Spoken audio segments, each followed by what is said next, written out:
the introduction which I gave was that really the 17th century was a century of great achievement. The 18th century was one of decline for the Dutch. And I think you need to think, this is the 1790s. You've got the First World War breaking out in terms of the Revolutionary and Napoleonic Wars. What's happening in Europe, which is at this time when the old order in Java is still extant, yeah? On the 20th of September, 1792, in the northeast of France, at a place called Valmy, there was a battle between the Prussians and the French Revolutionary Army under two generals, Kellermann and Dumouriez. Goethe, Wolfgang Goethe, who is a very famous Enlightenment figure and a German poet, brought all his friends to Valmy to watch this battle because he thought it's going to be a walkover for the Prussians. Yeah, he came from Weimar. He had a picnic on the hills overlooking the battle. And he was expecting it to be all over in the first encounter. The French were completely untested. They'd gone through all the upset of the French Revolution. Many members of the Royalist army had been purged. But instead, he saw a remarkable event, which was the total collapse of the Prussians. Yeah, the Prussians came out of woods. Kellermann and Dumouriez's army was on a slight rise up to Valmy, and they'd lined their artillery up on the hill. Yeah, and the French artillery was the best in Europe at the time. It had gone through a revolution by a French military engineer called Gribeauval, and he'd been able to actually rifle the barrels of the French guns. So when they fired, they could fire over 1,000 meters and actually land canister shot within a few yards of the advancing Prussians. Yeah. So you had, first of all, in the artillery which the French possessed, the outcome of what had happened in Britain and France, particularly in Britain, namely the Industrial Revolution. The Industrial Revolution revolutionized armaments, revolutionized the way in which you could actually manufacture guns to specifications which made them extremely accurate for the 18th century. And at the same time, that was allied with a élan, a feeling of national spirit amongst half of the troops there who were not royalist troops, but were volunteers, French volunteers. And at a certain point, Kellermann took off his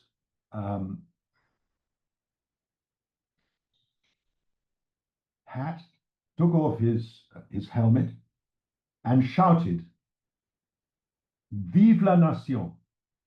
Long live France! Long live the Republic!" And that galvanized the advancing French troops. And using basically that form of sort of political and nationalist feeling, they were able to advance in extended line. Normally in the 18th century, you had to keep your troops together, otherwise they deserted. And the Prussians turned around and fled back to Germany. The last stop was the Rhine. Yeah? And this was completely unexpected, completely unexpected. And it galvanized the French state. Basically, the National Convention was established shortly after the battle. It led to the entrenchment of the Republic. It was a turning point. And at the end of the day, if you can believe him, Goethe summoned the defeated German generals, the Prussian generals, and said to them, "From this day, from this hour, begins a new era in the history of the world. And you, Prussian generals, can tell your children and your grandchildren that you witnessed this." So if we're talking about change, you have to think about change in Europe as well as what is happening in Java. I mean, this is revolutionary. This is completely unexpected. It's something which is not in the script. Yeah. Um, and it happens in France. And obviously, it leads to very swinging changes in terms of society and status and how you acquire status. In the 18th century, you acquired status, well, if you were not living in a republic, like the 1.3 million colonists were after 1776 in an independent republic in North America, your status was determined by your birth. Who gave birth to you? Were you a noble? Were you a minor noble? Had you acquired nobility by being a noblesse de robe? But it was all to do with status derived from your family, genealogy. And that all changed during the French Revolution. It changed because status was no longer determined by birth and by which family you belonged to, but it was determined by essentially your jasa, your achievement as a servant of the state. It could be military, it could be civilian. And that gave honor. It was called by Norman Hampson, a British historian, naval, former naval officer, the nationalization of honor. Honor was previously due to birth.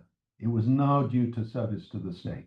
And that nationalization of honor was brought to Java by Daendels. Yeah. So you're living through revolutionary times. I mean, the British state was as corrupt as the Indonesian state is now. In the space of 7 years, Britain lost 13 colonies in North America. It was a superpower. Between 1780 and 1830, it was the most important commercial nation in the Western world. It maybe had not a patch on China or India, but in the Atlantic world, it was the bee's knees. And within the space of 7 years, it lost 13 colonies. And that led to a huge soul searching. Gibbon wrote a book called The Decline and Fall of the Roman Empire. I mean, he talked about the Roman Empire, but in fact, it was subtext was the decline and fall of the British Empire.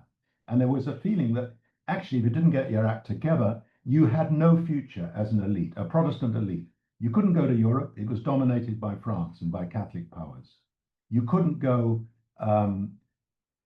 anywhere else nearby. You couldn't go to America because it was in the hands of a hostile republic. The only places you could go were Canada, which was very cold, and Australia, which was very far. And that sense of immediate danger, an immediate sense of not having a future as an elite, led to basically a thoroughgoing revolution in England, in the UK, in the United Kingdom, Scotland, Ireland, and England and Wales. Yeah. Every single institution of the state was visited by a royal commission. In the 18th century, I could buy a fellowship in Oxford. In the 18th century, I could buy a commission in the army. All that went, yeah, within the space of about 70 years. So that by the mid 19th century, didn't mean there were no non-corrupt people in Europe, in England, but it meant it was no longer the default setting. There was a jarak, there was a distance between what had been the feudal past, where Bangsawan nobility ruled the roost, and what was now the integuments of a modern state. And you see the same thing happening with the Meiji Restoration in Japan, and you see the same thing happening on a more minor level with with Chulalongkorn in Thailand. Yeah, we will seek knowledge all over the world, and we'll make it our own.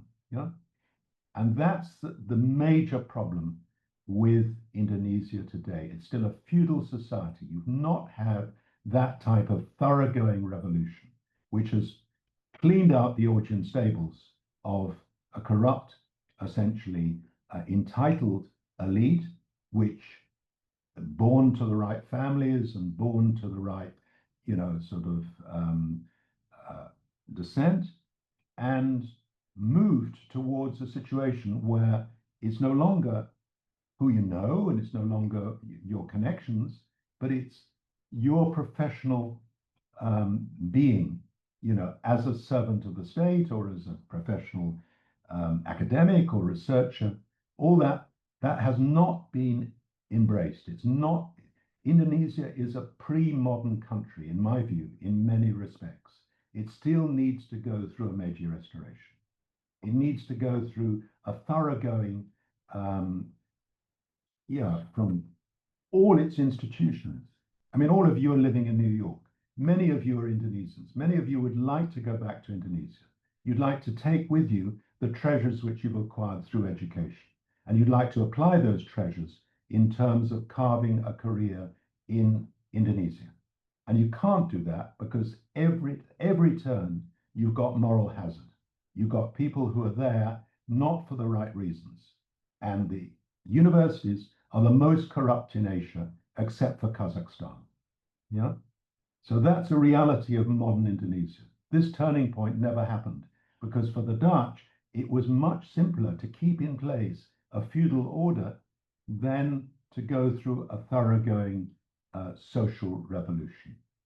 It didn't happen. It happened in certain areas like the Northeast Coast, Tigadero Affair in 1946, but there was no real social revolution during the physical revolution against the Dutch. And then the whole state was put into cold storage for 32 years under the new order. So this is what we're dealing with. We're dealing with a state which is looking into the abyss. The fact that you've got the inability of the president and the elite to move against corruptors tells it all. It's the same as what happened in Britain in the 1780s. Clive of Plassey earned 20 billion from the quit rents of Bengal, came back as a nabob, lost those 20 billion on the gambling tables in London and went back and made another 20 billion. And the realization on the part of the elite was that if you left that freewheeling situation going on, you didn't have a future. You would be wiped out as a modern nation. So, I've strayed far from the 18th to the 19th century, but many of these roots go back to this period. All right. It's very interesting when you mentioned about the nationalization of honor that was brought to Nusantara, especially Java, by Yeah, Dandels. And it relates to how the world system was going through at that time. So I'm wondering about how would how did everyday Japanese at that time, which, as we all might know, that they were mostly like farmers, traders, or even soldiers, yeah, experience the changes brought by the Dutch or even the British rule at that time. yeah. Obviously, the tragedy for Java, the tragedy for what became Indonesia, which was then the Nusantara, the archipelago, was that no one knew what was happening in Europe. The news of the Battle of Valmy didn't reach Diponegoro. Yeah, people didn't know about the French Revolution. Yeah, there was no telegraph. There was no instantaneous communication. A single journey from Europe at the fastest took just over 3 months, 4 months. Yeah, and if you wanted to get a reply, it was about 6 to 8 months. Yeah, so you're living very far removed. It's like a sort of echo chamber. And that situation, people don't have any form of sort of reference point to be able to say, well, this is going on in Europe. This is how we need to deal with this situation. And for Britain, I mean, for my country, I mean, it lived through the Industrial Revolution, it lived through the Younger Pitt's the beginning of the administrative revolution, the Great Reform Act of 1832, and ended up in the 1850s being the beginning of a sort of modern country. I mean, Oxford, my university, got a history school, and it got a history school because the Bishop of Oxford, Stubbs, went to go and study in Germany under von Ranke and knew that the study of text was the bedrock of modern history. Yeah, it was not a sort of gentleman's pursuit. So that, yeah, this did not happen. For Daendels, and there's an interesting, there's an interesting legacy from Daendels, because Daendels brought a military vision, and he insisted that all the servants of the colonial state wore uniforms, and all of them were given ranks. So a Bupati would be a colonel or a major, a Chamak would be a captain, and a Lura would be a lieutenant. Yeah. So all the way down the line, and he brought in the idea of the French Revolution as essentially there are no countervailing sources of power, no countervailing sources of, it's a centralized system, centralized on Batavia. Yeah. So in the early 19th century, ideas are brought in to a state which is, and a population which is completely unprepared. In the space of 4 years between 1808 January, when Daendels landed, and 1812 June, when the British took the Yogyakarta court apart, the whole society was stood on its head. You had a sort of a major revolution in the way in which the state was governed. No longer the VOC, but now the beginnings of a colonial state. And that was dashat. It was something which completely unexpected and was very, very, it was like sort of shock therapy. And how could people adjust to that?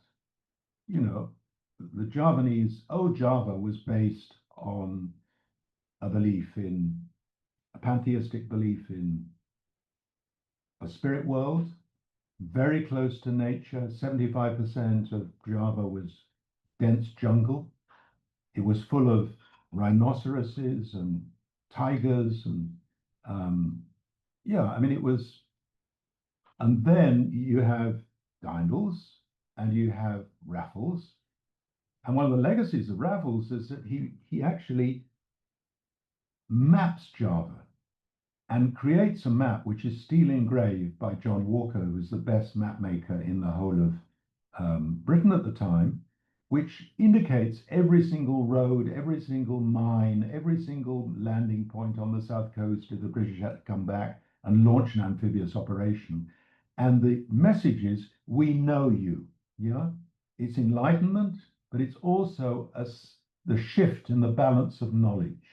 And the type of knowledge you have, which is a knowledge of the goddess of the Southern Ocean, it's a knowledge of the universe, which is a natural world, a knowledge which is pantheistic and cosmic, a knowledge which looks at the night sky and sees 1825 comet on the 15th of July, just 5 days before the outbreak of the Java War, and links the Java War with that sighting. All that goes because that's set at naught. Yeah, you can sum up the Java War and you can sum up Diponegoro's actions in 3 words: I want respect. Saya mau dihargai. And that respect was not forthcoming from Europe and from the Europeans, who came with the keangkuhan, the pride, the sense of omniscience, which had been born of the French Revolution. I mean, Raffles obviously writes his to Java, but this is not a charitable work. It's essentially, we know you, and now we're going to put you in a museum. So it relates to the respect that Diponegoro and also I think many of people at that time didn't receive from Dutch, especially Daendels and also Raffles. So did the Dutch and the British understand? Actually, it's coming from their point of view. Did they understand what they were disrupting in Japanese society, or were they only focused on profits and politics? Because you said that there are the principle of being close to the nature, and then the belief of spirit world, that kind of the Javanese system. So did Dutch and British understand that? Not at all. I mean, basically, if you were a servant of the Dutch East India Company, if you were a servant of the English East India Company in India during the time of Aurangzeb or Akbar, the great Mughal emperors in the 17th century, it was incumbent on you to learn the Persianized Urdu of the court. Yeah, if you wanted to get ahead, you were linguistically endowed. Yeah, in the 17th century, in the 18th century, I mean, the glue that brought people together in South Central Java was a knowledge of Javanese. Hartig, who became the governor of the Northeast Coast, learnt Javanese on the ship which was bringing him out from Amsterdam. And he climbed high in the, he actually was trained as a translator, and then he climbed high and became governor of Java's Northeast Coast. But he could converse with Mangkubumi, who founded the Jogja court. He could converse with the princes. He could converse with Raden Masaid in Javanese. Yeah, and that was the default setting. If you didn't know local languages, if you couldn't sesuaikan diri with the food and with the clothing and with the train de vie of the local setting, you had no future. And that changed after the French Revolution. Daendels came, he had no back knowledge. For him, this was a military task to fortify Java against the British, to make it a bastion in the Eastern Indian Ocean, to make all the British connections with India, which they had 250,000 sepoy troops, rawan. This was the Indian Ocean was no longer a British lake. Yeah, it was something which was contended, and at the eastern end of that lake was Java, which was in French hands. So basically, the British launched the operation not to bring enlightenment, not to bring the benefits of English education or knowledge of English, but basically this was a pawn in the struggle of the Napoleonic War, which was an ideological struggle. It was a struggle against republicanism. And republicanism meant that you no longer had a monarchy, you no longer had a nobility, you no longer had the various integuments of your governments, but you had a completely, from the akar rumput, from the grassroots, you had a complete swinging radical reformation. And the British did not want to go through that. They wanted to do it on their own terms. So they had to actually knock out the French from Java. They didn't go into Java with a sort of program of extending education or enlightenment. But that said, if the British had stayed, it would have been a very different world, because they would have opened the opportunity of the presidency universities in India to the Javanese. And we know that because one of Raffles' friends, who was the Bupati of Semarang, Surya Mangolo, sent his two sons to Calcutta, and they came back as sort of Englishmen. So that would have been, one swallow doesn't make a summer, but that would have been the sort of default setting. So, what were some of the most significant disruptions to Javanese cosmology and authority that occurred during that period, during the period of European intrusion? Well, one very physical one was the Postweg, the road which was built from Anyer on the Sunda Strait to Panarukan in the eastern salient of Java. And it went east-west, it went west-east, yeah? And when it was built, the British were blockading Java. So you couldn't build it along the north coast. So you blasted, using dynamite, using gunpowder, you blasted the route through what is now Puncak, Megamendung. And that's why Bandung was founded as a city, because it was on the Postweg, and you went through Cianjur and then down onto the northeast coast by Brebes and Tegal and Batang and Pekalongan and Semarang. Yeah, it completely reorientated. If you had a Klenteng in Lasem, it was pointed north-south. And now the Postweg which was the sort of longest road through the longest, um, populated area in the world, apart from the Kanto Plain in Japan, was now west-east. So you completely reorientated the cosmology. It was no longer looking up to the mountains. It was now looking to a completely different cosmology and different direction, different compass. That was one of the impacts. The other impact was obviously law. You no longer had the right to have cases heard, which were criminal cases, in the Islamic courts. They were all referred to the residency courts. So you had a revolution in terms of the way in which law was dispensed. So if you were a Chinese and you had a case against a local Pribumi Javanese, you would have your case referred to the residence court and perhaps to the Hochgerichtshof in Samarra. Yeah. So there was a completely new form of judicial system, which actually rode a coach and horses through the traditional system of the Javanese Islamic law. You also had a different way of corresponding with people.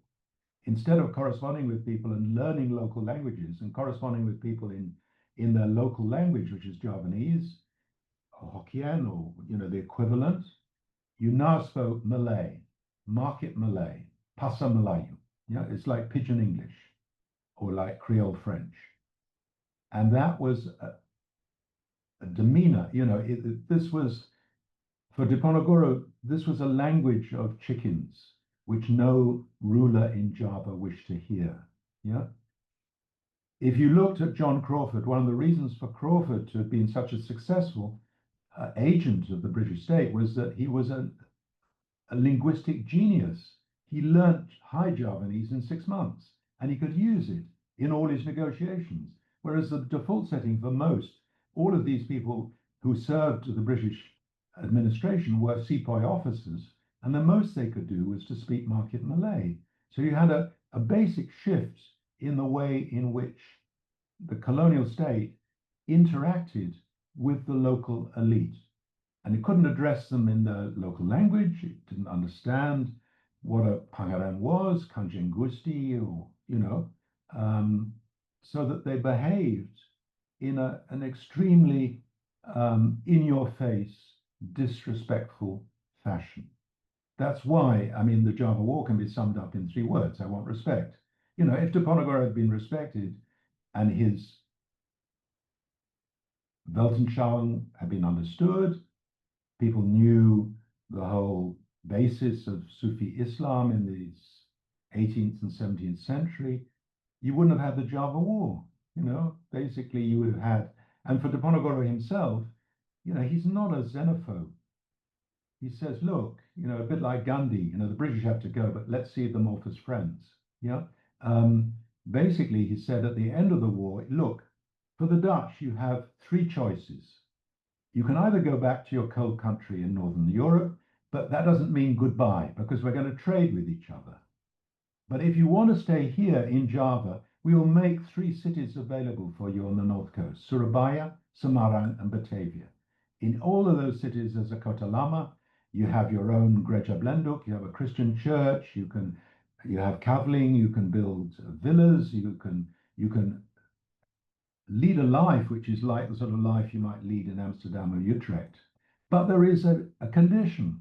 The condition is this: if you sewa Kavling to build a house, and if you rent a house, you pay the going rate. You don't pull out the card that you're a Tuan Tuan Colonial, you're a Pakasab, and you put that on the table and you say, I want to rent this for 1/10 of the price.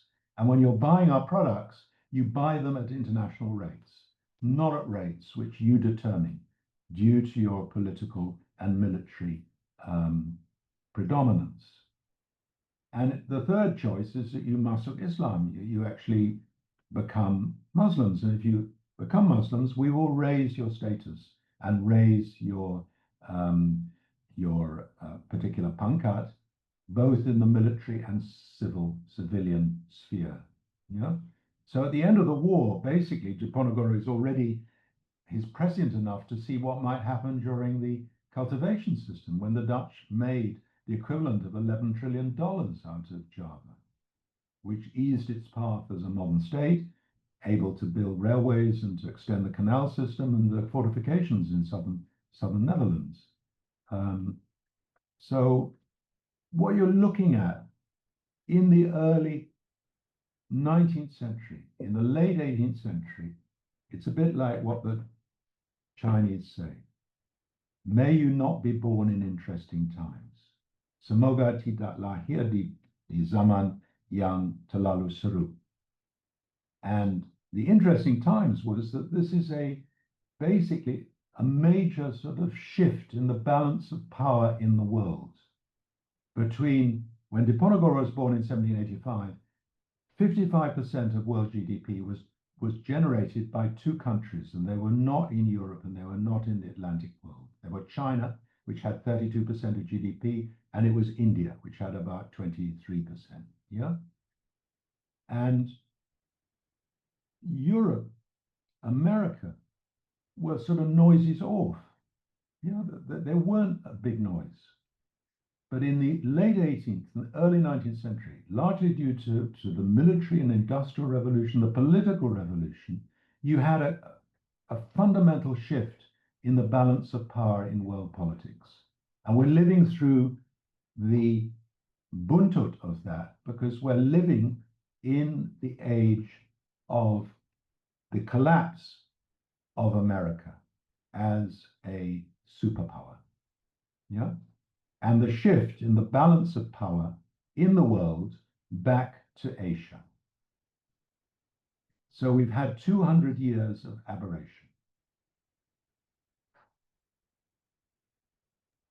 That's actually very interesting to know that the how the European and also Americans, they are seen as, having most of the wealth in the world. This actually just began like 200 years ago, but before that it was in 50% of the world's GDP was coming from China and India. And it's actually a very interesting fact to know.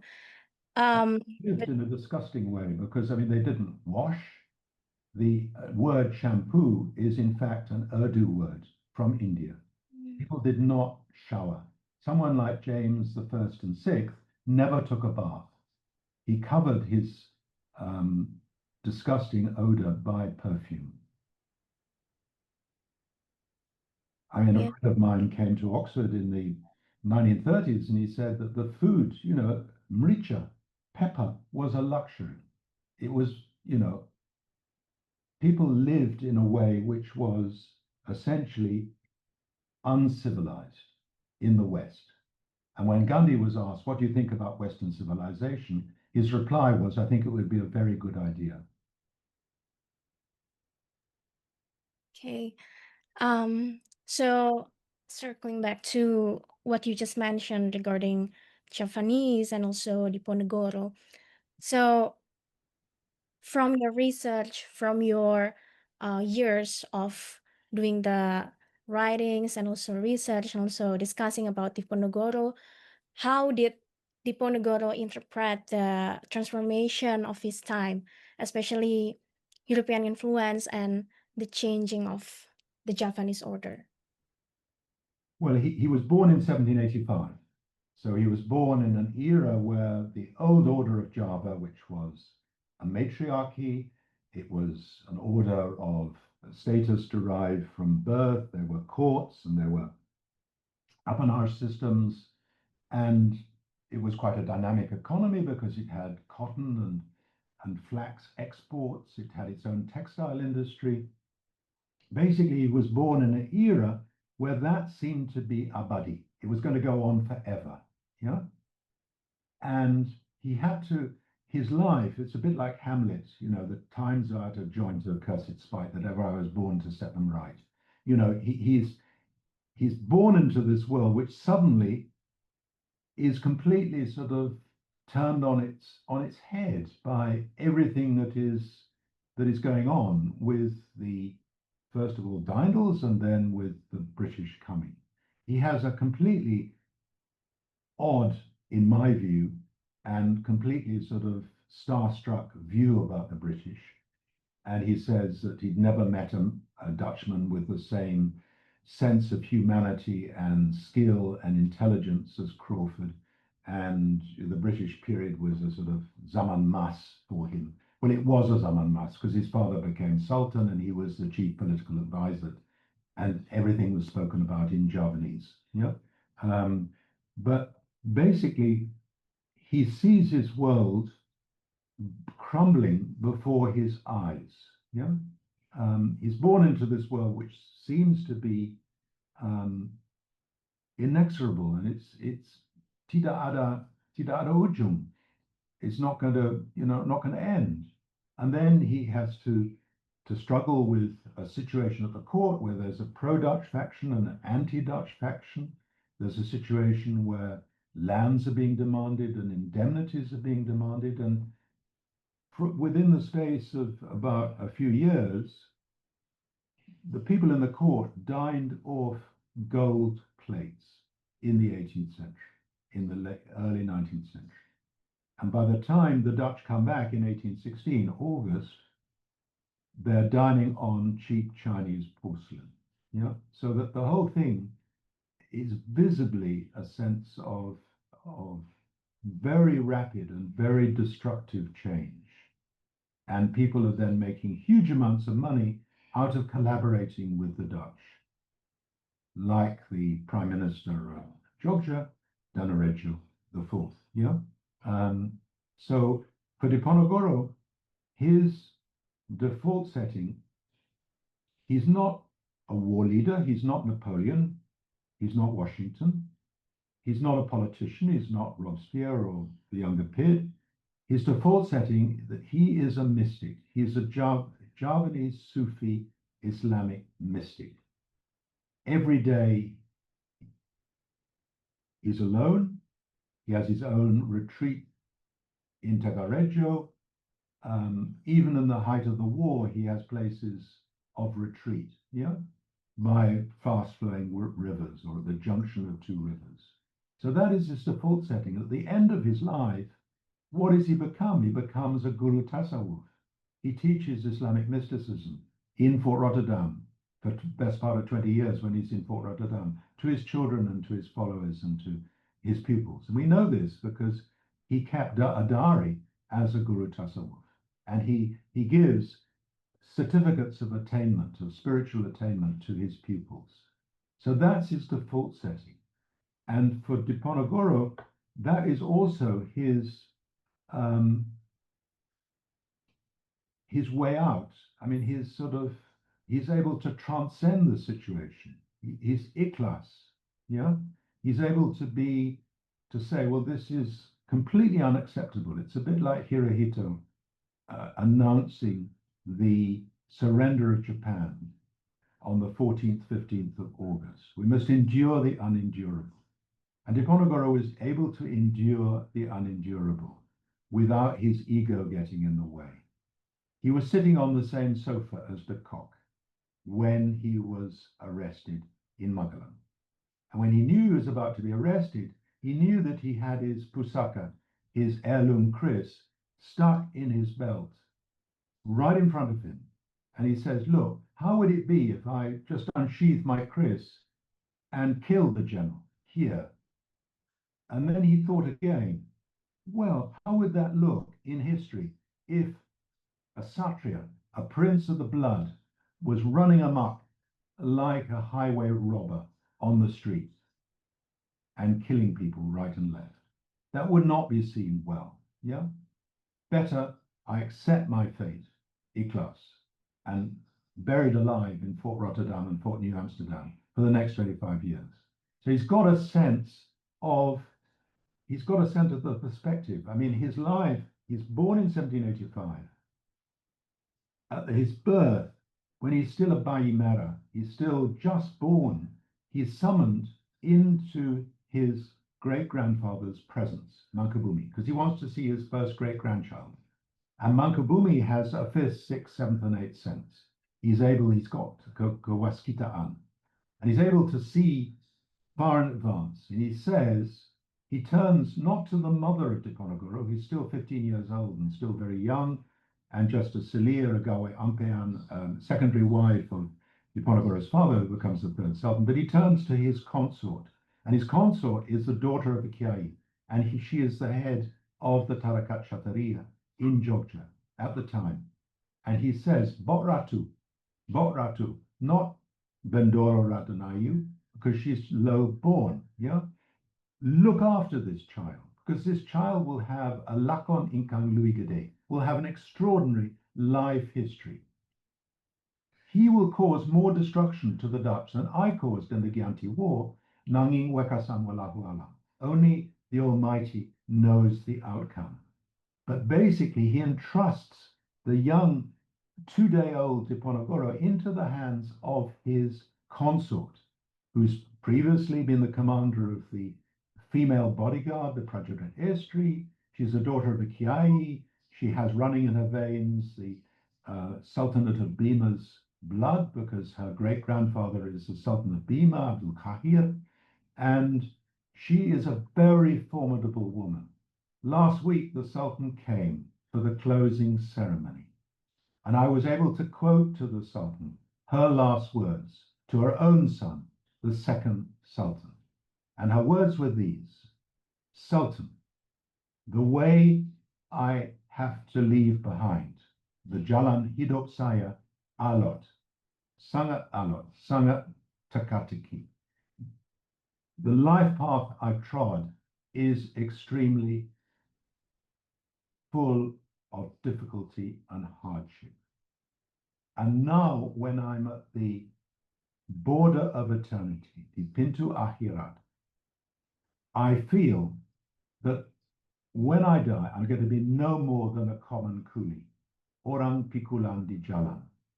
You, Sultan, never forget that, because even though you are now Sultan, when you die, you will not be more than a common coolie on the road. Yeah, those were her last words, and that was her default setting. And she brought Diponegoro up in a very hard way. I mean, leaders are not born; they're born through hardship and adversity. If you look at Churchill, he watched his father die of syphilis. His dream was that he would enter the Commons on his father's hand. He was the great hope of the 1870s for the Conservative, the Tory party, and he died miserably when Churchill was still very young. And Churchill made his, he didn't go to university, he joined the army, was taken prisoner by the Boers, he escalated the war, he hid in a coal mine, he rode on freight trains down to Delgoa Bay, basically, and he fought at Omdurman, dia makan garam, and when the chips were down in June 1940, dia tidak mengelabui orang Inggris. He didn't pull the wool over the eyes. He said, I can only promise you 3 things. I can promise you blood, sweat, and tears. That's the only way you're going to get through this. And that was the making of a leader. And it's the same with Diponegoro. Dia ditempa.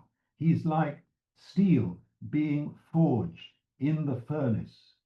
He walks everywhere. He's able to withstand huge physical hardships. He's a brilliant horseman. He knows all the currents in the Progo River, so he can, ford the Progo River when the people that were chasing after him with Dutch dragoons get swept away by the current. He's able to exist for 4 months at the end of the war as a buronan, as a fugitive, living in caves and living under trees and often not having enough food, suffering from tropical malaria and suffering from festering wounds in his left foot and his right shoulder, because he had to leap off his horse into the ravine and hide under the glaga grass to avoid the Tanatanese trackers tracking him down when he was caught in an ambush on the 11th of November, 1829.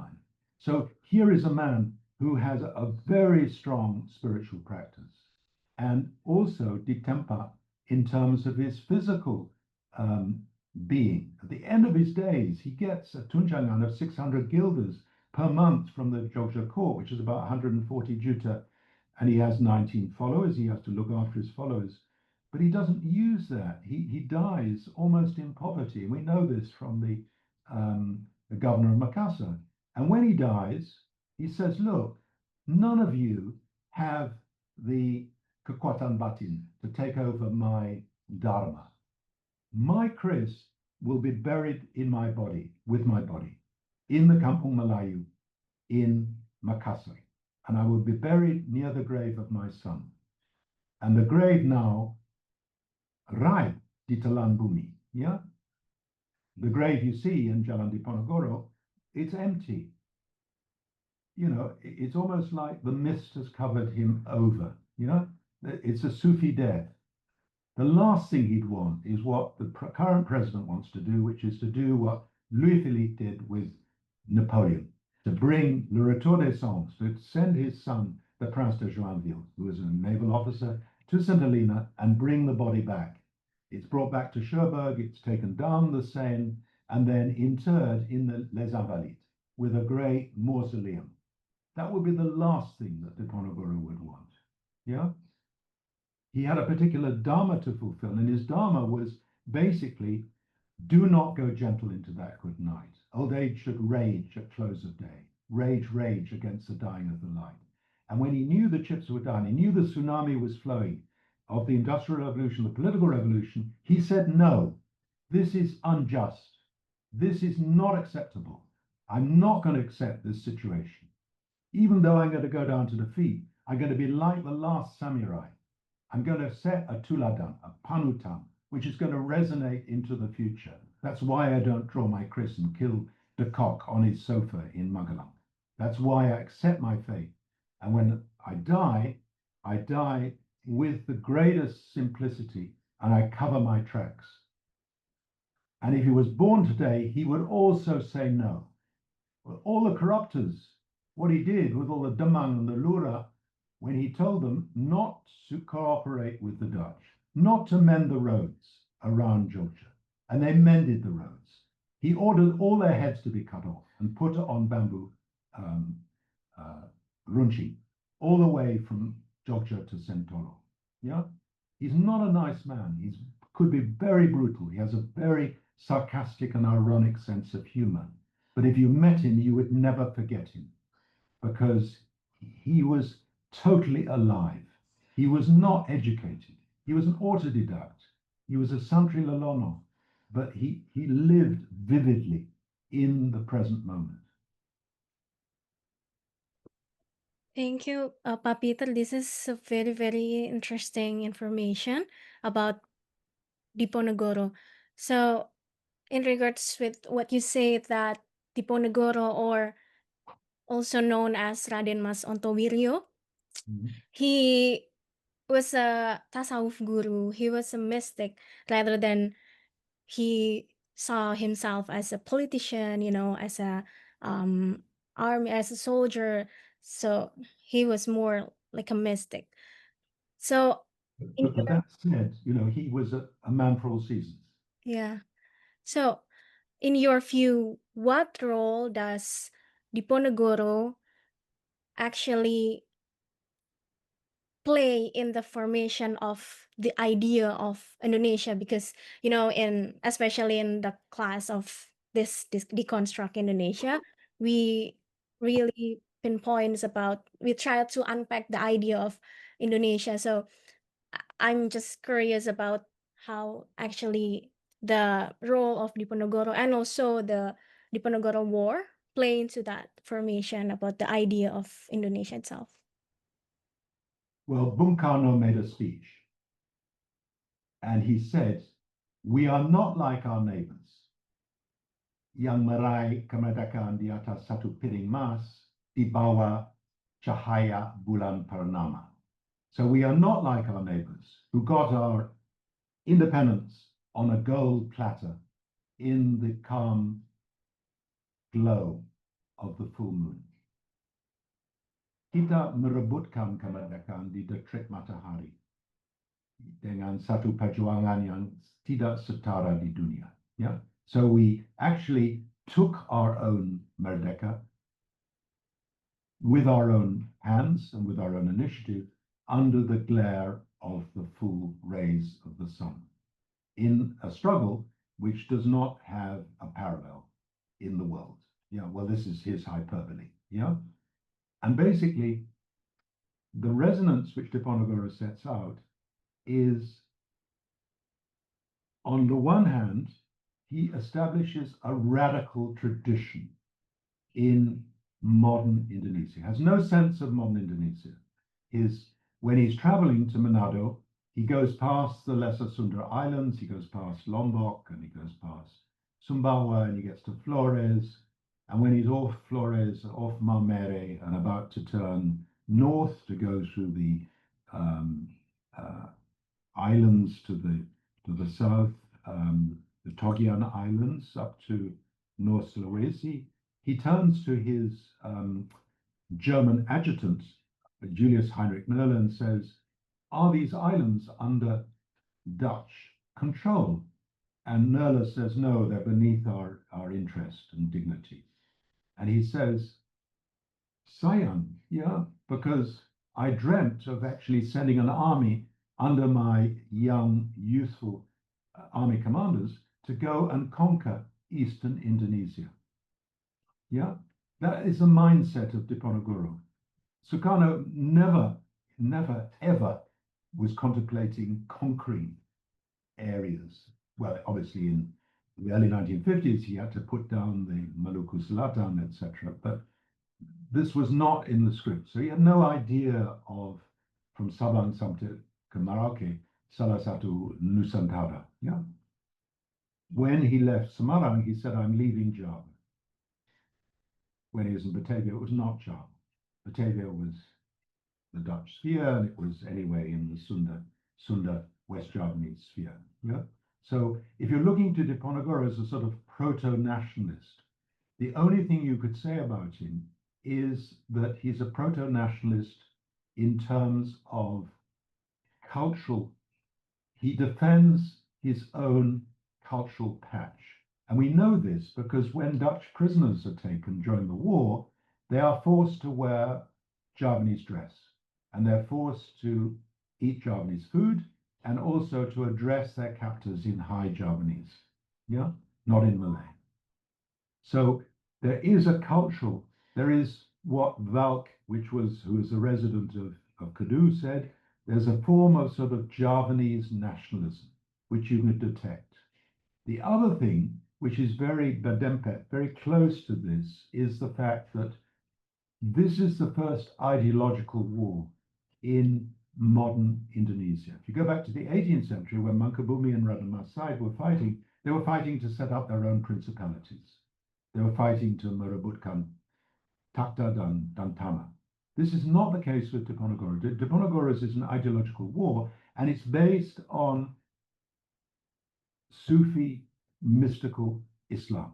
It's to do with the belief in the Erecchokro, the Mahdi who's going to come, and there's a particular type of Islam which Diponegoro embodies.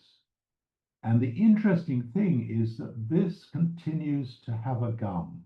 When Chou En-lai was invited to the Asia-Africa Conference, he was asked, "What do you think the dampak of the French Revolution is?" And his reply was that it's too early to say. Terlalu dini untuk menjawab. Terlalu dini untuk ada keyakinan. And it's the same with the Java War. After the Java War, Diponegoro is captured in Magelang. He has 700 followers in Magelang, but he has thousands of followers throughout South Central Java. And many of these followers, Bedal Desa, they take up the sort of stakes and the sort of their belongings, and they move to East Java.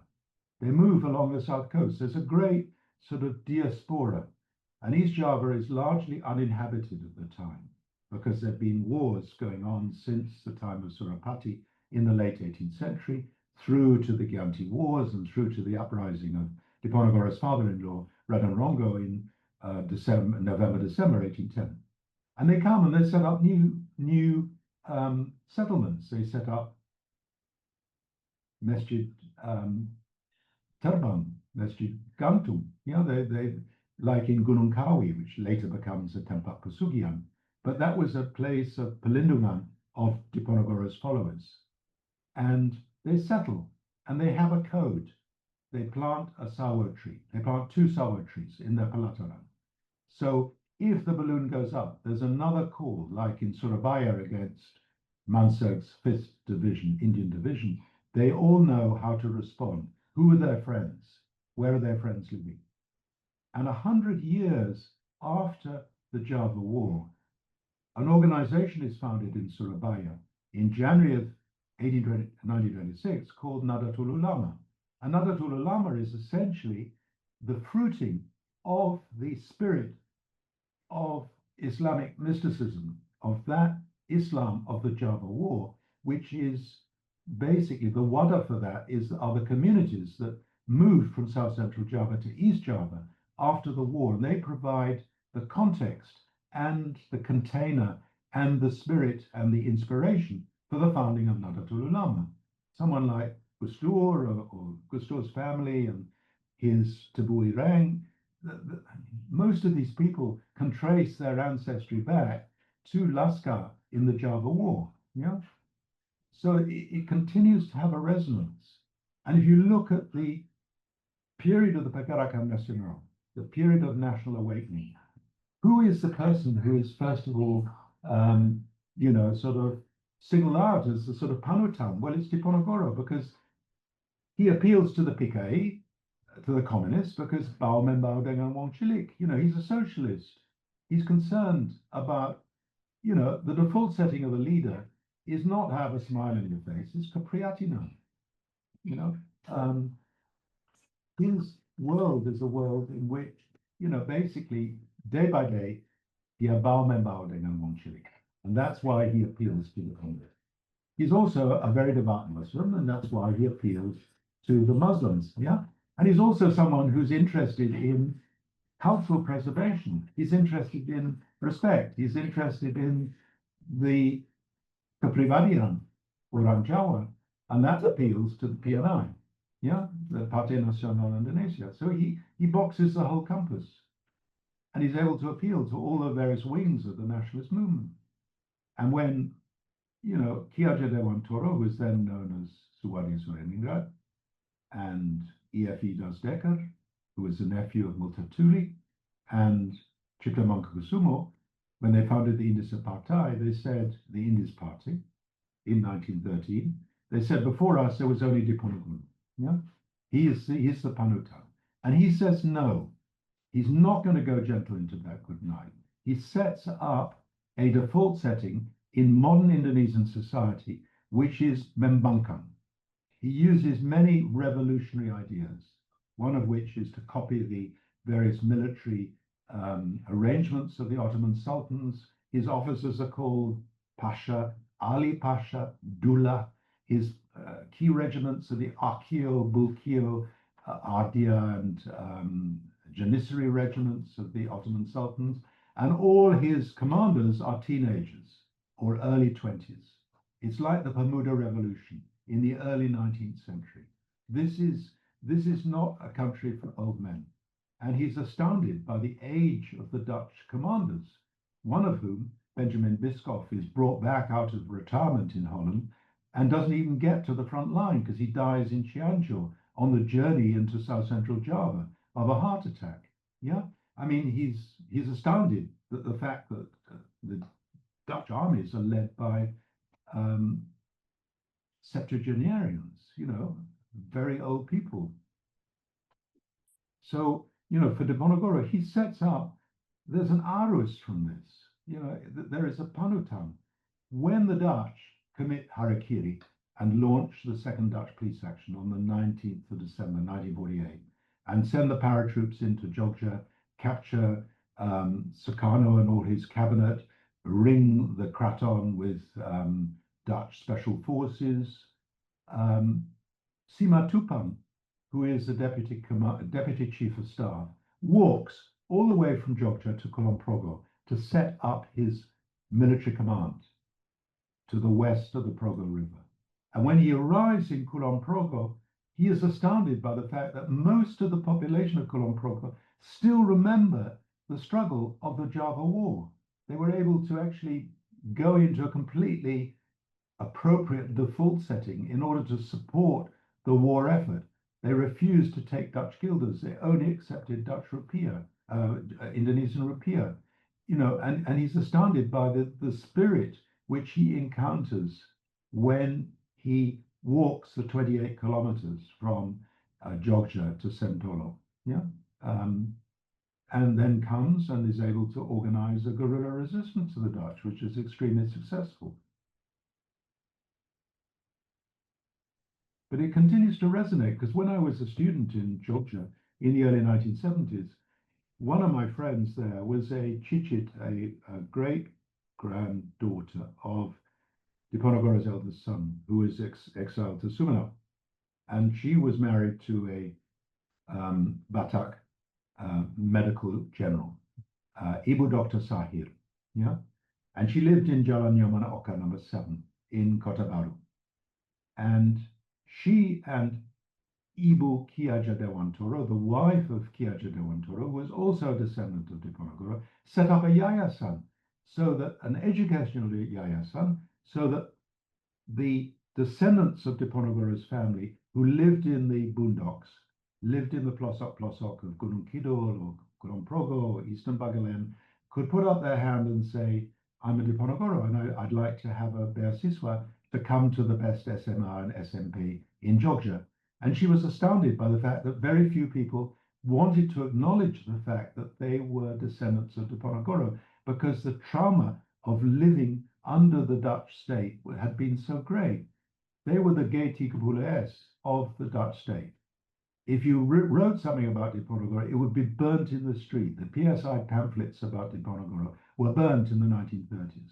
The first force which enabled Muhammad Yamin to write the first biography of Diponegoro were the Japanese, the Gunsekanbu, the military occupation authorities, actually tasked him with writing the first biography of Diponegoro, which was published in June of 1945, before the Japanese collapse.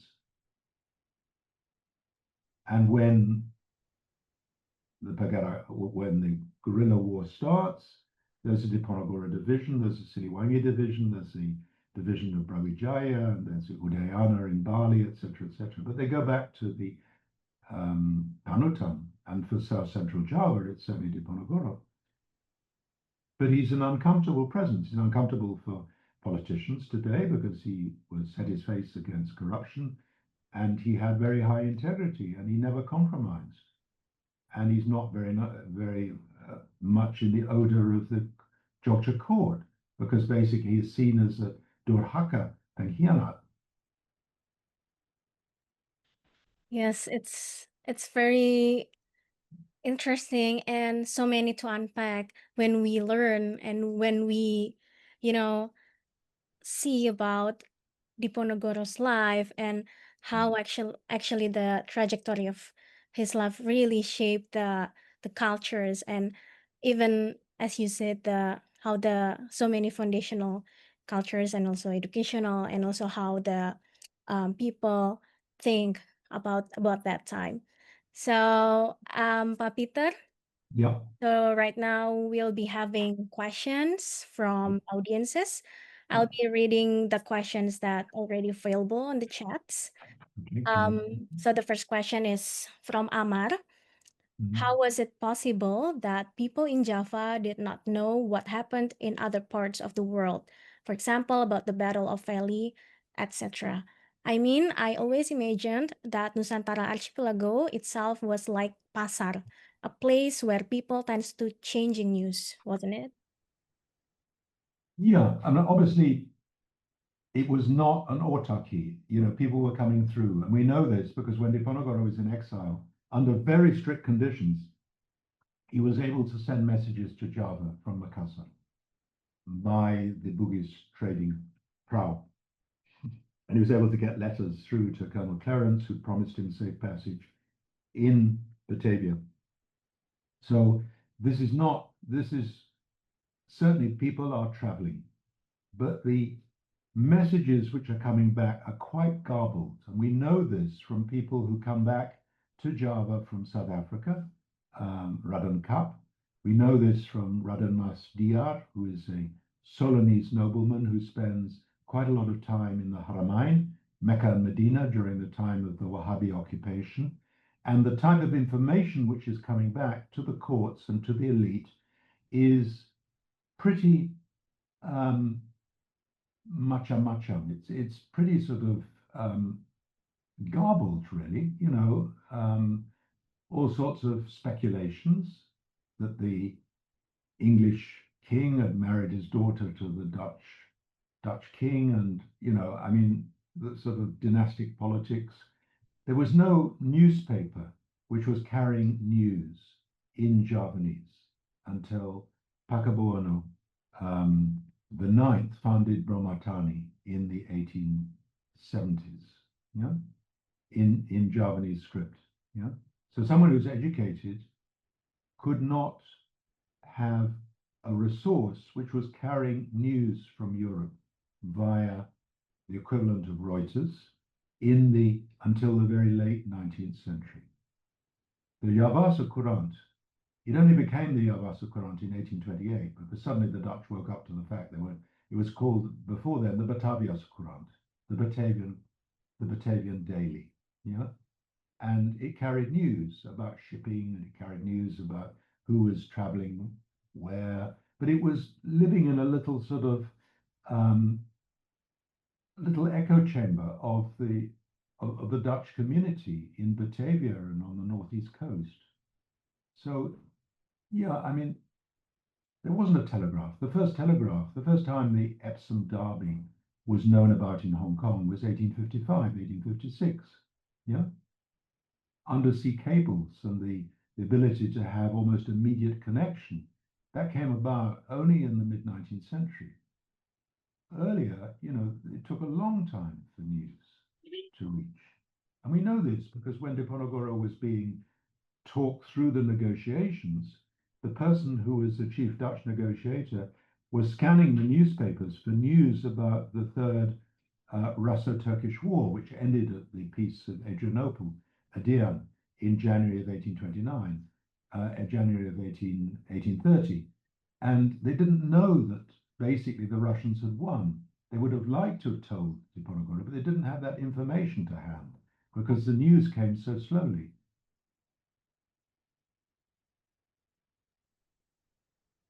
Thank you, Pak Peter. And feel free for Amar to respond by the chat or by chatting or raising your hand. And I'll be going to the second question. It's from Roby.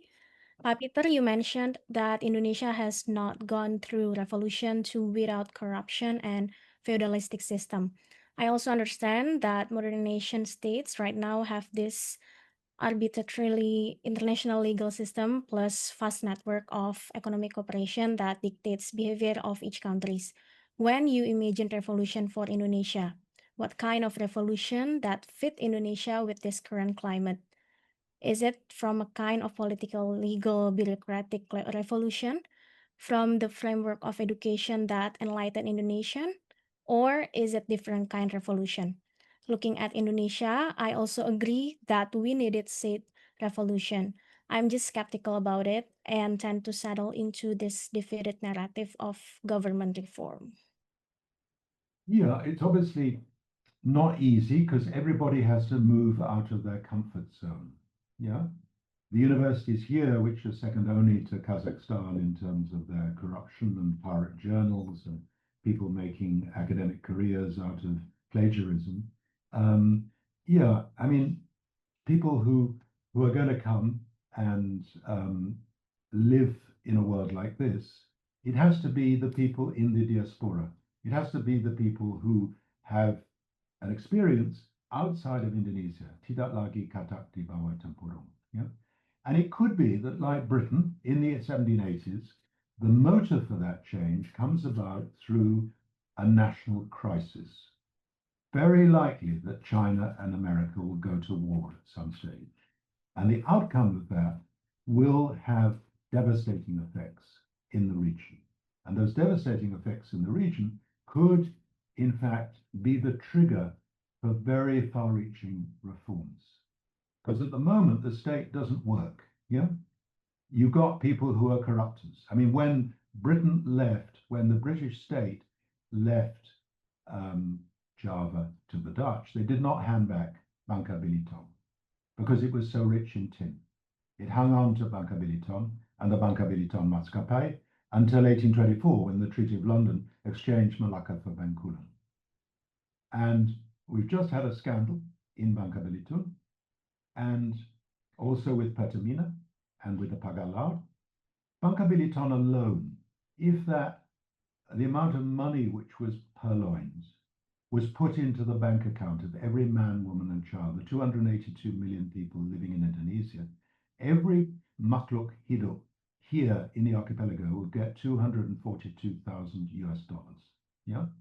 So Indonesia is hugely rich, but this is it's just daylight robbery. It's like what was happening under Clive of Plassey in London in the 1760s and 1770s. Yeah. So the only way in which you're going to get radical change is that the elite realizes that if they don't change, they're finished in terms of the geopolitical situation. It was the same with Britain. The geopolitical situation with Britain in the late 18th century was that there were no escape routes. Well, Canada and Australia, but there were no escape routes to Europe. And there was no way, unless they got their act together, they were going to hold their own against Republican France, which could bring together Gribeauval's rifled artillery and the élan of a citizen army. Yeah, they landed. The best French general, Hoche, landed in Ireland, brought a general into Bantry Bay. And if it hadn't been for a storm, he would have landed in Bantry Bay and brought about an uprising of the Catholic peasantry, farmers in Ireland, and Britain would have been collapsed from the back door. Yeah, they knew that the situation was dire, and unless they acted, they had no future. And the same message has to get into the heads and the minds of the modern Indonesian elite. Because if they don't do that, they don't have a future. 40 years ago, I was in Indochina.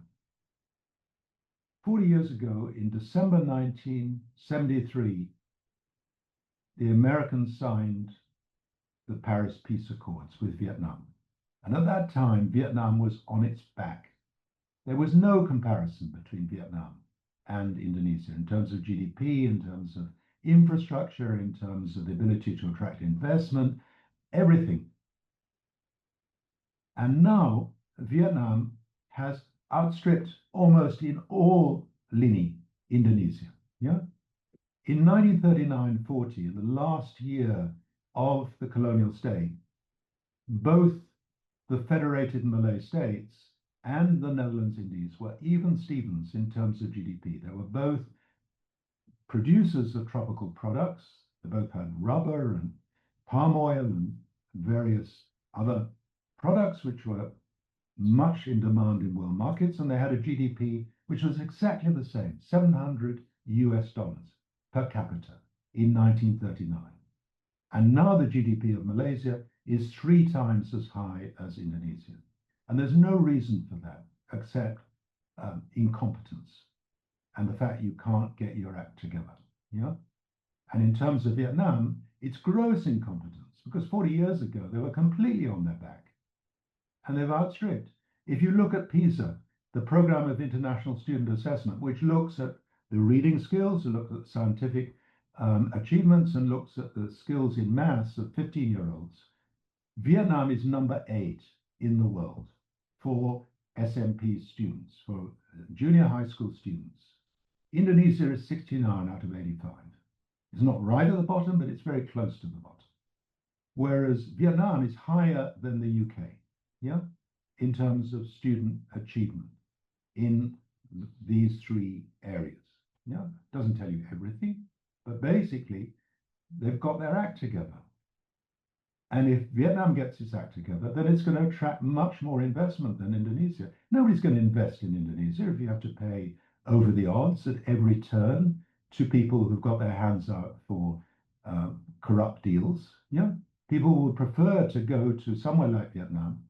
Okay, the Communist Party is in charge and it has very little religious tolerance and there are all sorts of abuses of human rights. But if you're an investor, the government is going to facilitate that investment and make sure that at every turn you're not met by corruptive practices. And in that situation, then people are going to invest in Vietnam and invest in their human skills. And the people who are now in the diaspora, the Indonesians in the diaspora, you will be the ujung tombak of the revolution when you come back.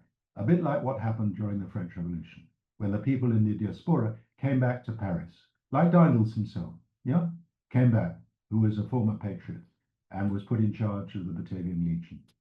So that, yeah, I mean, you're living on a planet which is moving through space at 800 kilometers a second. Stick to tick, yeah? We sat here for 2 hours. We've been to the moon and back 6 times.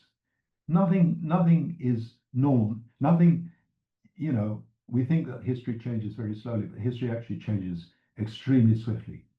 And you will see very swift changes. Because if they're not swift changes, then it's curtains.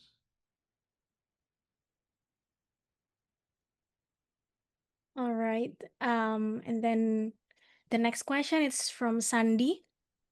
What is the impact for the Chinese after the war, the colonial policy after the event? So what are the impacts of both? Well, I mean, this is one of the great tragedies of modern Indonesia, yeah, that you live with the warisan of the colonial state, yeah. The warisan of the colonial state is this. If you went back to the 18th century, you go back to the 17th century, you go back to the 16th century or the 15th century, you go back to Majapahit, you go to Troloyo, the graves of the Karajang. You will see in that gravesite, with the Lambang Suryo of the Majapahit state, Nisan Islam. So in a state which was Bhinneka Tunggal Ika, there are two, yet there are one. Hinduism and Buddhism, in terms of Gayatri as a devout Buddhist and ended her life for 6 years as a Buddhist nun, and her grandson Hayam Wuruk, who is a devout Shaivite Hindu. You have a warisan of tolerance within the religious sphere. And on the northeast coast, you have places like Lasem and Rembang, where you have very significant Chinese community. I'm living in a community here. I've got my back to the Cisadane River. You've got here people known as the Chiban, the Chinese of the Benteng, yeah? And they were moved during the Great Massacre, 9th of October 1740, here to the banks of the Cisadane River to guard this and to be a community here. You've got very significant Chinese diaspora, but the interesting thing is that you had the creation of what was known as a Peranakan society. Peranakan society was a society which dilebur di dalam into the host society. You arrived from Fujian or from Xiamen or from Guangdong in China Kecil, which was Lasem or Rembang, and gradually through a sort of form of cultural decompression, you were able to disrupt di dalam dunia Jawa. Yeah? And when the Java War broke out, Diponegoro writes in his Babad, Sampun Manjing Agami Sedoyo, all the people, all the Peranakan Chinese in Lasem and Rembang were Muslims. Yeah? You were Muslims in a world in which the Sufi Islam of Diponegoro was the default setting.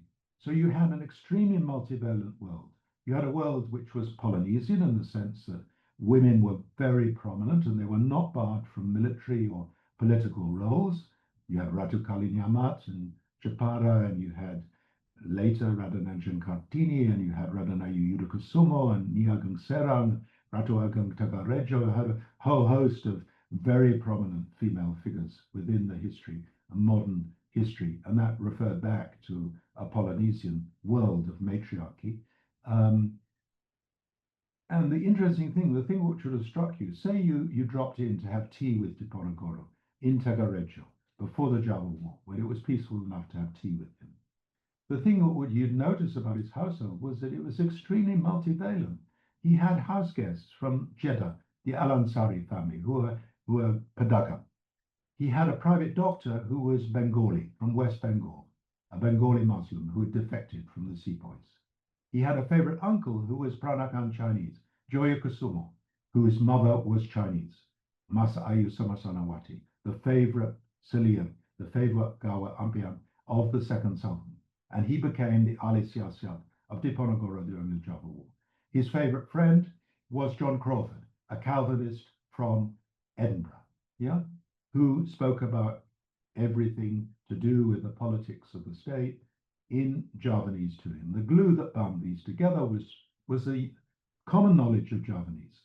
So this was a multivalent society, and that was split apart by the Kekonyolan of the Dutch. They came back in 1816. 19th of August, the tricolour was raised and the Union flag was lowered in Batavia. And within the space of 7 years, they created a Tong Monsieur, a dynamite in terms of what was going to happen in the countryside, because they brought in, they didn't have the capacity to set up a direct taxation system. Every year I go to my local tax office in Serpong and I deliver all the various tax returns from the various jobs I do, and then I'm assessed on the basis of the earnings of the past year. They didn't have the capacity to do that. So what they did was indirect taxes. They put a comb on the countryside, and the comb on the countryside were the Bandar toll, the toll gates, which you had to pass through to get to local markets. And because they were so profitable, they began, you no longer had one toll gate, you had lots and lots of toll gates to go through. And even if you weren't carrying anything, you had a pachak bokom on the people who actually passed through, just walking through the toll gate. And the people who ran the toll gates were Chinese. They were not Peranakan Chinese from Lasem or Rembang, or people who disrupted dalam dunia Jawa, seperti 25,000 orang Tionghoa Peranakan yang hidup di Jawa Tengah Selatan sebelum Perang, but they were people directly from Xiamen or from Guangdong or from Fujian who had arrived, and they didn't even speak Malay, let alone Javanese. So you had all the integuments of a pogrom, an ethnic pogrom, and that was what actually, well, it was a curtain raiser for the Java War. It had an unsur ethnies, and after the Java War, the Dutch then made this the default setting of the society by creating a stratified society, in which at the very top you had people who were European and gelijkgesteld, who were legally had acquired European status by converting to Christianity, if you're Chinese, chopping off your pigtail and going to a Dutch school and learning Dutch. And below them, you had the Vreemde Oosterlingen, the foreign Asiatics, who were Indians, Arabs, and Chinese. And below them, you had the inlanders, the Pribumi, yeah? Completely unfair. Pribumi are the majority. And Boud, who is one of the architects of the post-colonial state after the Java War, said, one day the Javanese are going to wake up and realize that we've done them an extremely bad turn. Yeah, they are the majority, but we've created a completely skewed society. Skewed society because the tiny garis, the tiny aliran, the tiny, sort of layer of the cake, which is Europeans, have all the privileges. The second layer of the cake, which is even larger than the Europeans, but still small, about 92,000 Chinese of Chinese descent living in Java at a time when there were about 4.5 to 5 million people before the Java War. They have privileges, and the inlanders have no privileges. So if you're traveling on a ship, inter-island KPM, if you're Europeans, you get into the first class. If you're Chinese and Arabs and Indians, you get into the second class. If you're Pribumi, you have to go steerage. And that fueled a sense of deep injustice and fueled a sense of the breaking of the consensus of a pre-colonial state in which you had many different types of community living alongside each other. The same thing happened in Yugoslavia. You go back to the Turkish administration of the Balkans, places like Mostar had large Islamic Muslim communities, yeah, and they lived cheek by jowl with Serb Orthodox and with Catholics, Croat Catholics, and there were no problems. The problems came when that particular multivalent, multi-ethnic, multi-religious state collapsed during the First World War. And it's the same story in Indonesia. And when the revolution happens, and when the audience stables are cleaned and a new era starts, then you have to actually dust down your knowledge of pre-colonial Indonesia and recreate a sense of belonging. A bit like what Gert Das-Dekker did, and Cipto Mangkusumo, and E.F.E. Das-Dekker and Suwardi with the Indische Partij. That the Indische Partij is the water for everybody who's made their home in the Indies, who feels at home here. It could be Europeans, it could be Indos, it could be Eurasians, Armenians, Jews, Chinese, Indians, Arabs, Pribumi. It's for everyone. This is a Nusantara. Everybody has come through. It's not Nepal. It's not Bhutan. It's not Upper Burma. It's not Japan. It's not, you can't create a state on ethnic purity. You can't create a state on religious intolerance. It has to be Majmuk. And you have to recreate that Majmukan by a prosperous and multivalent and successful society. Thank you, Pak Peter. And while we are still talking about the pluralism and about the society, we're moving on to the next question from Alsha.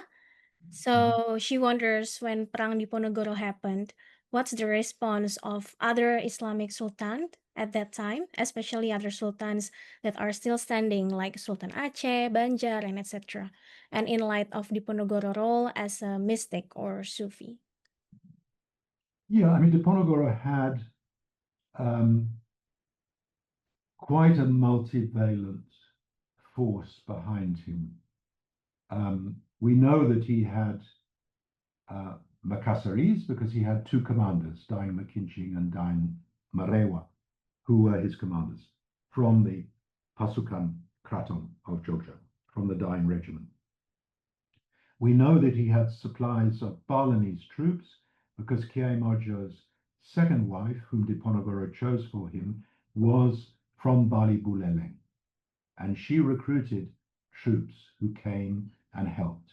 We know that the Sultanate of Bima provided gunpowder and missu, yeah, to Diponegoro. Yeah, there were links with Sumbawa. We know that there were people who defected because there were a large number of sepoys who fought for Diponegoro, and we know that there were Chinese who helped and as part of the logistics, and were also part of the support system for the Diponegoro war effort. Yeah, so that there were, as far as Aceh is concerned, Banjar in Kalimantan, Banjarmasin, I'm not sure that they knew so much. What they did know was that the Dutch were busy stripping all their garrisons from the outer islands to send their troops to Java because they had a significant lack of military assets. They had about 6,000 troops, had no reserves, and about 2,000 cavalry.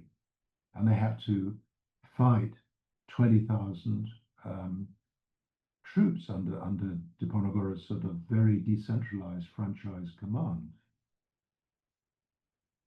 So, yeah, there was a resonance.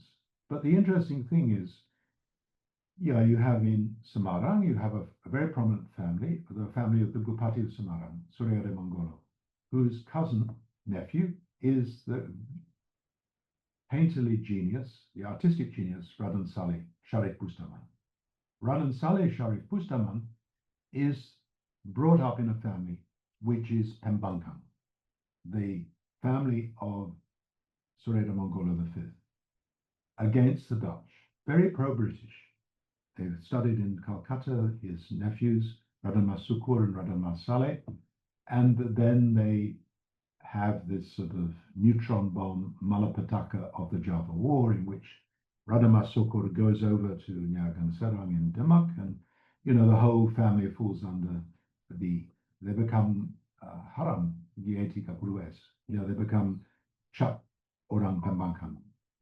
And the interesting thing is that Raden Saleh is sort of quarantined in West Java. He's sent to Cianjur to do his schooling, but so that he doesn't get infected by the virus of Javanese rebelliousness. So that West Java, there are no real resonances of the Java War. You can send Raden Saleh to Cianjur, and you'll know that he is safe there in terms of ideologically safe, not necessarily physically safe. But obviously for Raden Saleh, his experience of the trauma of the pre-Java War years and the Java War years when his family are completely destroyed remains and continues to resonate. So you see that in his painting of the arrest of Diponegoro and in the Banjirop Java, Min Java, and the great flood of central Java in 1861, February. So, yeah, there are resonances. And the resonances even in the British Parliament, because the Dutch asked for sepoys to be sent from India. And Palmer and Company, which is the largest private bank in Calcutta, has loaned the Dutch state 300 million, equivalent to 300 million sterling, to keep the wheels of the government afloat. And when they see that that's going to go down the Swanee, when the Dutch lose the Java War, they put pressure on the British to send Hulptroepen from India to Java to help pull the chestnuts out of the fire for the Dutch and win the Java. And that's debated in the House of Commons, and Canning, as foreign minister, saying this is a misuse of British military assets. All right. Alsha, do you want to add something or? Okay. So it's another question, Peter from Amar. So based on your research, what lessons from the Java War could guide Indonesia in managing today's central region tensions, such in Papua or Aceh? Yeah, I mean, that was one of the reasons for Diponegoro not winning the Java War, because of the unsur kedaerahan. Yeah, Diponegoro himself said, reviewing the various military capacities of the daerah, he is saying that the people of Madiun are good at resisting a first attack, but after a first attack, they're not much good. The people of Bagalan and Banyumas are much better, but they have to fight on their own ground. But the people of Mataram are superior to everyone else, the people around Jogja, because they know how to withstand the hardships of war, and they can fight anywhere. So there is a great deal of jealousy, of regional jealousy. Sentot is extremely unaccepting of the fact that Diponegoro marries his daughters to people from Banyumas, from people from the Western Montenegro. He says that only people around Jogja from Mataram, Old Mataram, should be the in-laws of Diponegoro. Yeah, and there's also the unsur daerah in East Java with Madiun and the unsur daerah with the Pasisir. Yeah, it is not a united front. And in fact, the way the war is fought is that Diponegoro sets up the standard of revolt in Selarong, and these various local commanders come to him and they get titles and they get piagam, they get letters of authority, and they get uniforms, they get titles such as Senapati Pran Sabio. And they go back and then they raise troops and they raise forces in their own areas and they fight in their own areas. Yeah, his brother-in-law, Sosro Dilogo, sets up a new front in late 1827, 1828 in Bojonegoro and breaks through into the Pasisir. He captures Lassen, he captures Rembang, he captures Tuban, he captures the various places on the north coast. The problem is coordination and logistics. So there is a very strong unsur daerah, and that's one of the reasons for the failure of the Java War. And also there's a very strong cleavage between Diponegoro Satria and Santri supporters. Kiai Mojo hails from Solo, from the area around Solo, from Pajang. And he's constantly, insisting that Diponegoro open a new front in Pajang because he wants to create his own fief after the Java War. And that makes the whole war effort semrawut because there's a pull from Kiai Mojo, and he has some of the best troops, the Bukio, and there's a pull from Diponegoro's Mataram commanders.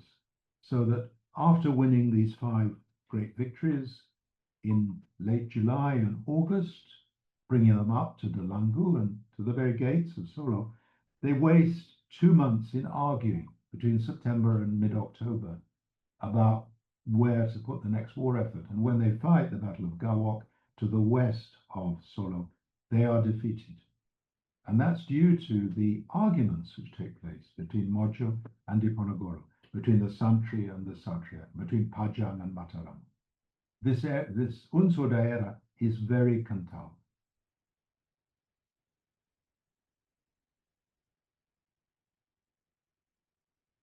All right. Thank you, Peter.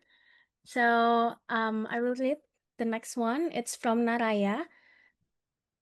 I recently found a pencil sketch Prince Diponegoro made by Dutch civil servant in Rijksmuseum, Netherlands. It was the first ever face sketch of the prince drawn when he was in Batavia prison before his exile that soon reproduced into many lithographs, giving a first imagination of what his face looks like.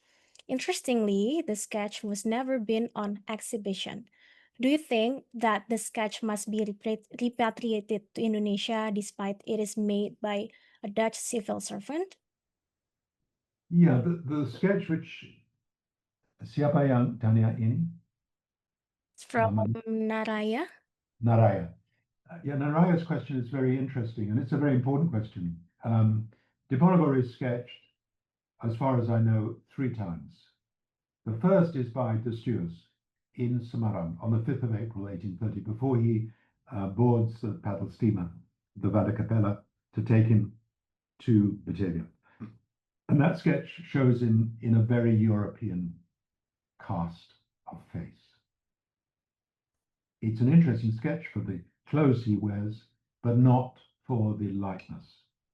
And then when he's in Batavia, the person who looks after him, delegated to look after him, is the assistant resident or magistrate of Batavia, and his name is Adrianus Johannes Jan Bick, who lives from 1890 to 1872. Very long life. Behind me is the Chisoni River. He made all his money out of sugar factories here in the Omalanda. Yeah, and he goes back super wealthy in 1849. But he trained as a porcelain painter. And if you paint on porcelain, which is taken out of the very high temperatures of an oven, you have to paint very, very quickly to get a likeness and make sure that the porcelain doesn't dry. Yeah. So he's able, with lightning speed, he's part of the Rheinbach Commission. He is trained as an artist, and he's part of the Rheinbach Commission, and he captures probably the most telling portrait of Diponegoro. You can see his high cheekbones, in fact, his very sallow cheeks from tropical malaria. You can see this rather quizzical and feminine cast of face. You can see under his turban that he's shaved his head. And he's wearing the juba and the baju kokok and the sorban and the chinde belt with his Kanjeng Kiai Bondo Yudo in it. Yeah, so it's very lengkap and very interesting, and it forms the basis of a lithograph by CCA Last in 1835, and it's that lithograph which mengabadikan Bick's, because Bick is in a collection. Yeah, but I know from conversations with my friend Harm Stevens, who is the curator of the 20th century art in the Rijksmuseum, that it's very tricky to put that on public display because it's a standing indictment. Diponegoro was a standing indictment of Dutch colonialism. If the Dutch had listened to him, there would be no basis for Dutch colonialism because he's saying, you've made a complete mess of things. And basically my revolt, my struggle during the Java War is for justice. Adilan, pengadilan is for the keadilan, for the hewers of wood and drawers of water, the ordinary Javanese who are trying to make a living in the village world. So you can't put this on public display in the Rijksmuseum. It's part of their naklas, it's part of their collection. Yeah, you could ask for it, whether it would be handed back, I don't know, because it was given by Bick's nephew to the Rijksmuseum in 1901, 1903. I'm not sure whether they could alienate that. Bick was a Dutchman. It was not Die Rampas. It was his own private sketch. But yeah, you can go ahead and try. I'm not sure it would be very popular because many modern politicians do not resonate Diponegoro's values. So why would they want to honor someone like Diponegoro when they are corrupting the state? I don't know. But certainly you can reboot that and digitize it and shine it onto the Sukarno's Tugu in the Jalan Merdeka Selatan. No, I mean, this is a very interesting question. It's something I dealt with. I wrote an article in History Today for the July number called Europe and the Destruction of Old Java. And we talked about that in the last paragraph. Yes. But it's a very iconic portrait, and it's used by the Pergerakan for placards for Diponegoro. You see Diponegoro and Marx and Engels.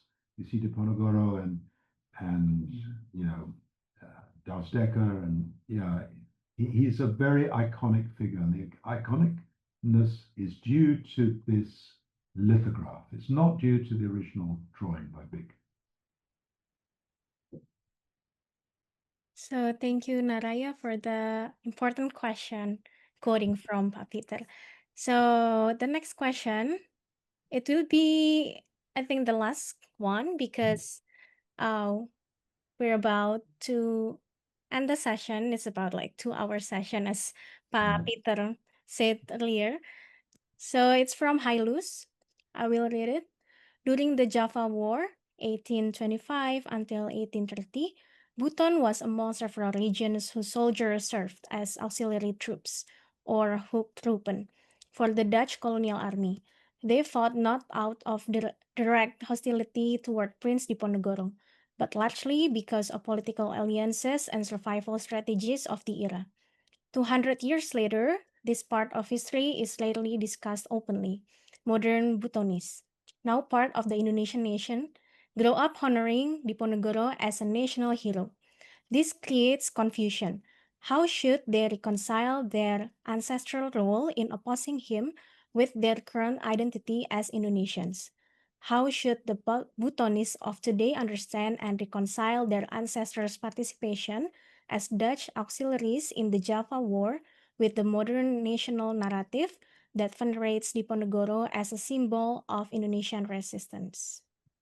Yeah, I mean, that's one of the things we tackled in the 2015 exhibit called Aku Diponegoro Sang Pangeran Dalam Ingatan Bangsa dari Ransale hingga Kini, in which there were pictures of Kanil soldiers, portraits of Kanil soldiers and of the Hoofdtroepen which were involved. I mean, there are 150,000 Dutch troops in Java in 1948-49, and a third of those were Kanil. Koninklijk Netherlands Indisch Leger, of which the people from Minahasa got paid twice as much as the people from Java, and people from Buton and people from Sulawesi Tenggara, were also recruited.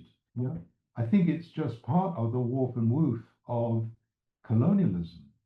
It's not as though they have to blame themselves. Their own Kepala Balk, Kepala Hukum, in Minahasa, for example, the current president's direct ancestor, Benjamin Thomas Sigar, who is the great-great-grandfather of his mother, Dora Sigar, was commandant of the second draft of Minahasan troops from Langkawi, from North Sulawesi. Yeah, this was just a reality. He was there at the capture of Diponegoro, and another ancestor also was Baniawide, who was the Katanagoro IV from Banimas. So on both sides of his family, his family, which goes back through into the 18th century, were on two opposing sides during the Java War. And that's not so odd. I mean, you have it also in the Revolutionary War in Ireland, in which you have families who are split between pro-treaty and anti-treaty, and they're fighting each other. If you look at the film by Loach called The Wind in the Barley, which is about the Irish Independence War, you can see how families are split, and one part of the family has to execute another part of the family. This is not so unusual in modern wars of liberation. It was the same in North America when the Loyalists, or after the war, had to leave the 13 colonies and go and settle in Canada. There were Loyalists and there were pro Washington and Republicans. Yeah, they were not all cut from the same cloth in any type of struggle, revolutionary struggle. And you had, in France, you had counter-revolutionaries and you had revolutionaries. I mean, many more people died at the hands of the Republican army in France than they died outside France. During Valmy, only 200 Prussians died, 300 French troops. But in Lyon and in Nantes, there were the noyades. People were sent out on rafts into the Loire River, and they were scuttled in the middle of the Loire River. So, 15,000 ci-devant nobles were killed, done to death, mitraillés, the mitrailleurs of Lyon, the amount of blood which was spilled by the revolution was much greater within the Hexagon than outside. And it's the same with the Russian Revolution, with the Bolsheviks, with the white and red armies. There was a great struggle in 1919, 1920, 1921 between the counter-revolutionary and the Bolshevik, the Red Army. I mean, if you look at Dr. Zhivago, the film of Dr. Zhivago, Commissar Strelnikov, all the figures are there within that novel.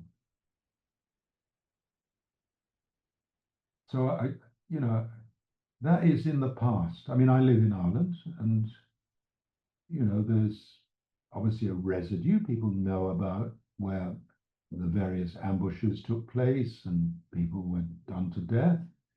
But it's a successful society. It's moved on. It doesn't dwell in the 1920s, and it's the same with Indonesia. You don't dwell in the 1830s or 1820s.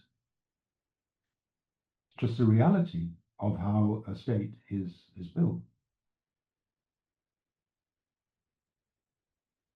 All right. So Pak Peter, there is one question left on the chat box, but because it's already 9:30, I would ask you if you want to answer one more question Yeah, or absolutely. okay. Yeah. All right. So it's from Chata. Do you see the rise of Diponegoro movement also as a result of a revolt of the Ajar of Kiai or the Ermit Sage of Javanese fringe society, as Ben Anderson calls it, against the Javanese political order and worldview which allowed collaboration with the Dutch rulers? So do you see the rise of Diponegoro's movement, I suppose the movement of Sufi Islam and the movement of the Pramsabil and the ideology on which his struggle was based? And let's have a look.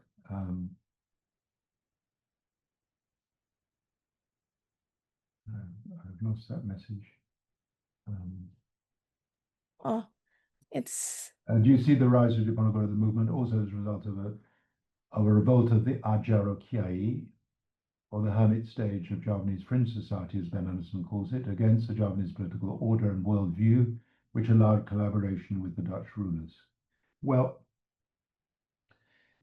the interesting thing about Diponegoro was that he, Marangkul, orang-orang dunia hitam, anezir, orang yang menjadi jago, orang menjadi bandits, people who control the ferry crossing across the Progo River, who like Joyo in Samen, had industry producing musu, gunpowder. The people in Parakan in North Kedu who killed the Bupati, Sosredi Logo. I mean,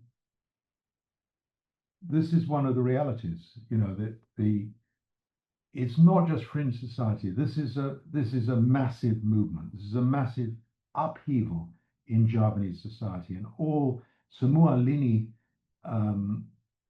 terdorong. So you have bangsawan, you have santri, you have bandits, you have people who are living in the pinggiran, and you have living in the center, and you have a Pemuda revolution, because most of the people who joined Diponegoro, like this ancestor of the current president, who wrote this memoir of the Sketsa Perang Jawa, were, sort of very young people. It was a 19-year-old. And he was close enough to Diponegoro at the Battle of Selarong to see that, he always refers to him as Sinuan, that his eyes were running because of the amount of gunpowder in the air during the battle around his first headquarters. So this is, that there are many elements in this. There's an element of us and them. There's an element of sort of Javanese nationalism. There's an element of this is an Islamic movement, but an Islamic movement in the wada of the Sufi Islam of 18th century Java, not the sort of Khilafist movement which people like to sort of back project onto it.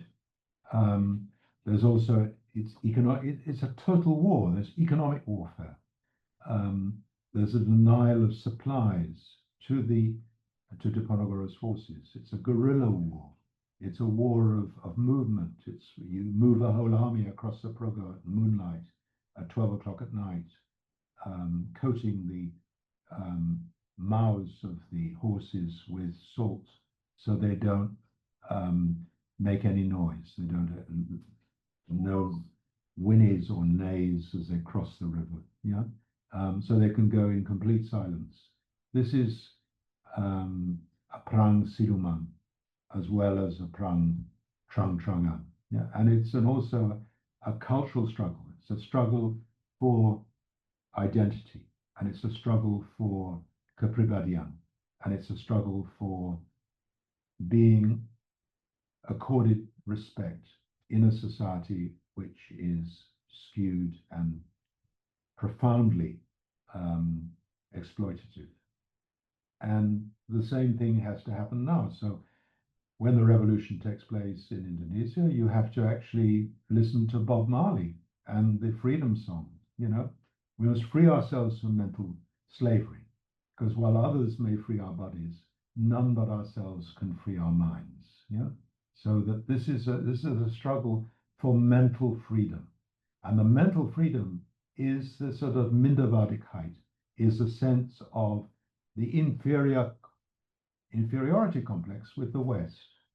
What I dream of is that one day you come into your own, you are totally a bit like what the writer of Orientalism, Edward Said, said. Your task is to become global citizens, to become international public intellectuals, but to dwell in your own village. And my dream is that one day you dwell in your own village, you know who you are, but you're also able to Malanglang Buana as global citizens, and you present the Dutch with a bill for 11 trillion, and you use that 11 trillion to set up a welfare state. And the Indians present the British with a bill for 45 trillion, which they made out of all the colonial drain and all the privileges which they got from the financial and insurance and banking system of the Raj. and that there's a great rebooting of the world on the basis of non-Western civilizations, which are taken seriously and come into their own, and their wisdom can be shared. And this is like a net of Indra, in which all the various civilizations reflect each other and respect each other, and that there's no number one, number two, number three. There's no longer Europeans and gelijkgesteld and Fremde Oosterlingen and inlanders. Thank you so much, Pa Peter, No for problem. answering all the questions. I know that all of us probably have so many questions in mind, but because of the time limit and because it's already like almost 10 p.m. in Jakarta and in your place, Pa Peter. So I think we can conclude this session. Great. So, all right. So, based on your discussion with the audiences and also everything that you have already answered, we can see how local resistance in Java was actually deeply entangled with global upheavals and how figures like Pangeran Diponegoro also stood at the crossroads of the tradition and change. And in regards with the idea of actually deconstructing Indonesia or this whole class, we can see how this layered history shaped the very idea of Indonesia as both contestation and also aspiration. So thank you so much, Pa Peter, for today's session. Yeah, I think we thanks a lot. can give a appreciation, either it's like a thumbs up or everything. So, but thank you so much, Pa Peter. We really appreciate it. And thank you so much, everyone, for being here. It's still like 49 people are here, Pa Peter. Well And done. yeah, and most of them are from Indonesia, I think. So thank you so much. 11 at night finally, everybody. Really appreciate it. And maybe the last one, Pa Peter, Yeah, if you don't mind, and if participants here want to discuss things with you, do you mind to share the email or? sure. No, it's fine. Yeah. All right. So maybe you can type on the chat for the email.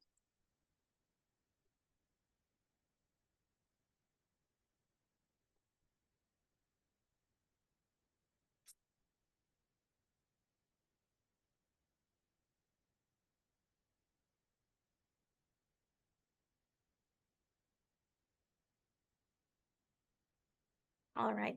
So Pa Peter already sent the email on the chat. So you guys can feel free to save Pa Peter email and discuss things through the email. Thank you so much again, Pa Peter and everyone. Good night and hope you have Good a good morning. rest. Well done. Yeah. Bye. Bye. Thomas, do you want to say goodbye? Bye. My son, Thomas. Bye, Thomas. Thank you for Bye. participating. He was my Peter Socrates. Yeah. Take care. Lots of love. Take care. Bye. Bye. Yeah.